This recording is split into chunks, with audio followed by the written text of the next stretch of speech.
Welcome back to the Alice Stewart Show. 6:45 here in Central Arkansas, 7:45 in D.C., where we're joined by our guest from the Daily Caller. We have Caroline May. Caroline, thank you for joining us. Good morning. Good morning. Thanks for having me on. I'm glad you could join us, and joined in studio here with Laurie Lee with Impact Management. She's a GOP strategist. Laurie, thanks for being with us. Thank you. Wonderful to be here. We are talking about truth is stranger than fiction in politics, and Caroline, you're keeping an eye on a lot of things in Washington, but this story we've got going on here in Arkansas is making its way to the national stage. It's gotten some national pickup with regard to our state treasurer, Martha Schaffner, who has been charged with extortion and receiving payouts in a pie box, and she resigned last night. The governor received her resignation letter. Caroline, just this kind of thing, it's sometimes it's just hard to believe this kind of stuff actually happens. What are your first thoughts on something like this going on? Yeah, well, when I was first familiarizing myself with what was going on down there, first thing that I recalled was William Jefferson. Remember, he was indicted for storing bribes in his freezer. Right. So I don't know what politicians have with storing money in unusual places, but like you said, we're hearing all sorts of things every day. Think, what's going on? You know, the IRS targeting people, the government, collecting phone records of reporters, and then, the administration obfuscating on something serious that went on overseas to Americans. You're absolutely right. Truth is stranger than fiction these days, and I don't know. We'll have to see what goes on in Little Rock, but yeah. Exactly. Well, you've got a lot of things that you're keeping an eye on there in D.C., and just the sheer craziness of the story that you have up on the Daily Caller, just mind-boggling. We've got, as you mentioned, we have the Benghazi hearings where we're not getting any answers on that after 4 brave Americans died.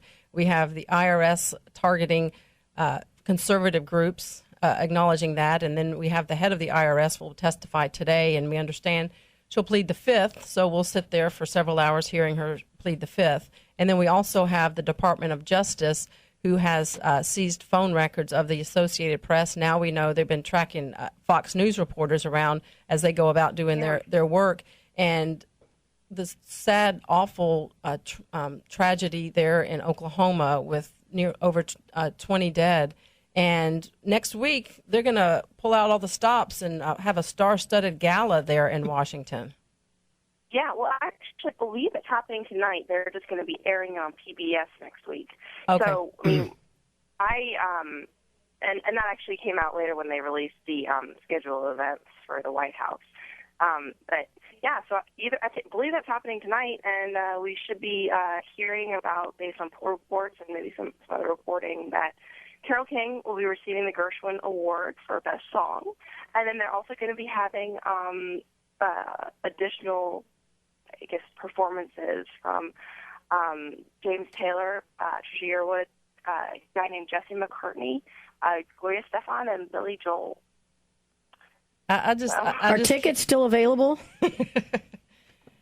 Just kidding. I believe you can watch it on the White House live stream. But you can't go because, remember, they closed down the White House for tours. That's right, because we can't afford the tours. Right. My guest is Caroline May from the Daily Caller, and this is just I just can't wrap my head around it. And the fact that you said it tonight is even more disturbing in the midst of all of this. As you said, Gloria Estefan, Billy Joel, Jesse McCartney, Trisha Yearwood. I'd kind of like to see Trisha Yearwood myself. I would. And so the president and the first lady and all of them up there are going to be rocking it out. And we have all of this. The house is falling apart. But besides the scandals that are amidst here, we have a tragedy. Right. In Oklahoma, where lives were lost, a massive damage was done, and I just, Caroline, when did that get off the rails? I mean, have we always had rock concerts at the White House? Has this been something that's gone on, when Washington was there and Lincoln was there? Did we have like those kind of parties, or when did this stuff start happening? I don't know. I'm sure it went on. I'm sure it's gone on for a while. It's just been more apparent and obvious because of the national media and actually the democratization of news, where more people are seeing what's going on and saying, wait a minute, what's going on here? Why is this happening?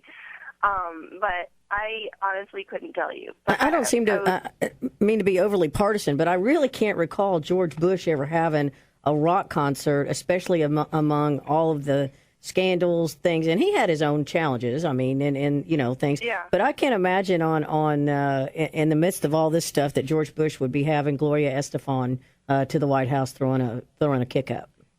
And Caroline, no, go ahead. Oh no, I was just agreeing. I can't recall, although I only. Yeah. Well, we see your piece on the Daily Caller on this about the star-studded gala at the White House, but and I know there's serious news going on with the events in Oklahoma, and clearly the mainstream media is working full-time, not talking about Benghazi IRS and the DOJ, so that's just got to be exhausting to not talk about that. But are we going to hear about this concert on the mainstream media right in the middle of all this? I mean, we didn't hear. We heard a little bit about it, when it was released, when we found out that this was going to be happening. I'd imagine that we'll hear a little bit about it. As I said, I believe it's going to be streamed on the White House live stream tonight, and then on PBS it's going to show up next. Around this same time. And that last time they did this a month or so ago, they had another concert with Justin Timberlake, and this was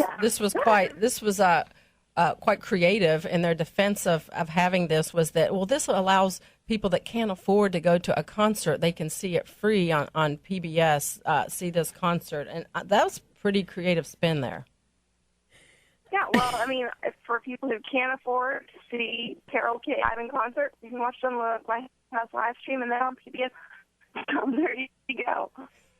I can't afford to play golf in Scotland either. Do you think they could hold a White House golf tournament and fly us all over there? And for those of us that are, maybe they could have a PBS PGA tour. That'd be awesome.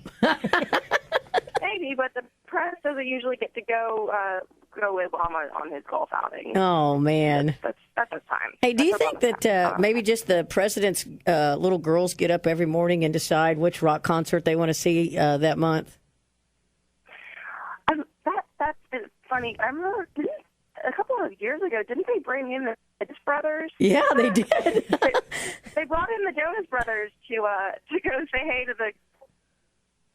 I guess if you can, but Caroline, it's just the optics of it in a time of not just only the crisis, the terrible crisis in Oklahoma, but the man-made mess they have in D.C. at their own doing to be partying on is just. It sends a bad message. Forget the fact that our deficit is in the trillions and trillions of dollars, and we've closed down tours at the White House. Military members are getting discharged, and things. And this man's throwing a star-studded concert.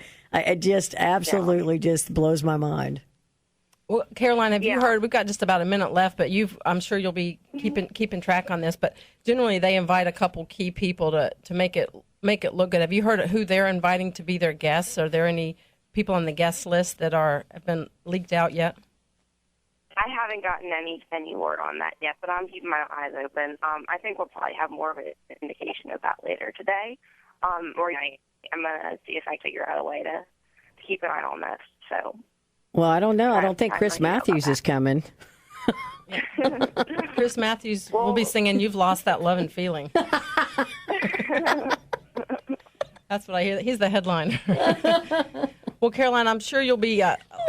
Hopefully, you can get somewhere in the vicinity of it. If not, I'm sure you'll be watching it on the live stream. But I'd love to get your thoughts after we see this production, and just to get your thoughts on it. Caroline May from Daily Caller. Of course, thank you. Thank you so much for your time. Have a great day. Have a great day to you. All right, you can see more of her work on thedailycaller.com.